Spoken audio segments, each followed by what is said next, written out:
soit avec vous. Nous cheminons vers la fin du temps de carême et aujourd'hui c'est le 5e dimanche.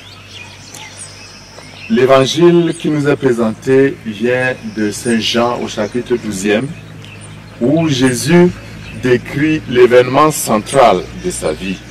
Il s'agit de sa mort et de sa souffrance. C'est la Pâque du Christ. Mais deux événements majeurs sont à mettre en exergue. D'un côté, le thème de l'heure et de l'autre côté, le thème de la glorification. Jésus dit, l'heure est venue où le Fils de l'homme doit être glorifié. Il s'agit de quoi? Les Grecs sont venus pour demander à Philippe de leur donner de voir Jésus. Dans l'évangile de Jean, voir c'est quoi? Voilà pourquoi Jésus dit que quand le Fils de l'homme sera élevé, c'est qu'il le voit, c'est-à-dire qui croit ne sera pas perdu. Il s'agit donc du moment crucial où Jésus doit être cru comme sauveur. Mais contrairement à Cana, où Marie demandait un miracle et où Jésus disait que son heure n'est pas venue, maintenant l'heure de Jésus est venue. C'est quoi cette heure? Jésus révèle dans le texte que nous venons de lire que son heure est liée à comme le grain de blé qui tombe en terre, son heure est liée à sa mort. Si le grain de blé tombe en terre, ne meurt pas, il reste seul. Mais s'il meurt, il porte beaucoup de fruits. Jésus révèle donc qu'il s'agit pour lui, pour sa véritable nature et sa véritable mission de se donner, de mourir. Et s'il meurt, il donne beaucoup de fruits.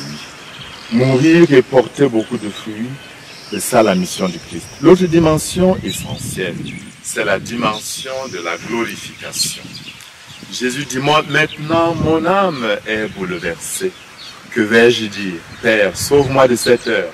Mais non, c'est pour cela que je suis parvenu à cette heure-ci. Père, glorifie ton nom. Notre thème important dans ce 5e dimanche, c'est la glorification. C'est l'exaltation. C'est quoi la glorification? C'est quoi l'exaltation? Déjà dans Jean 3, dont je faisais référence tout à l'heure, Jésus parle de ce moment où, comme Moïse avait élevé le serpent de bronze au désert, il faut que lui aussi soit élevé. L'élévation entre ciel et terre est le signe du lien que Jésus crée entre le ciel et la terre, mais davantage le signe de ce passage entre la terre et le ciel, entre la mort et la vie. La glorification de Jésus donc, c'est sa crucifixion. C'est quand il est en croix, c'est ça son œuvre. Mais contrairement à ce que ça peut donner à penser, ce n'est pas une défaite. C'est comme le grain de blé tombé en terre, qui, on a l'impression que ce grain pourrit, mais qu'en pourrissant, il donne la vie. Notons, comme le dit la deuxième lecture de la lettre aux Hébreux, que bien qu'il soit le Fils, Jésus a appris par ses souffrances l'obéissance et conduit à sa perfection. Il est venu pour tous ceux qui lui obéissent la cause du salut éternel. Comme il en est de Jésus le Sauveur, il en est ainsi de tous ses disciples. Voilà pourquoi dans l'évangile que nous lisons, il dit, si quelqu'un veut me servir, qu'il me suive. Et là où moi je suis, là aussi sera mon disciple, mon serviteur. L'heure de la glorification du Christ a deux versants. La passion et la gloire. L'humiliation et la glorification.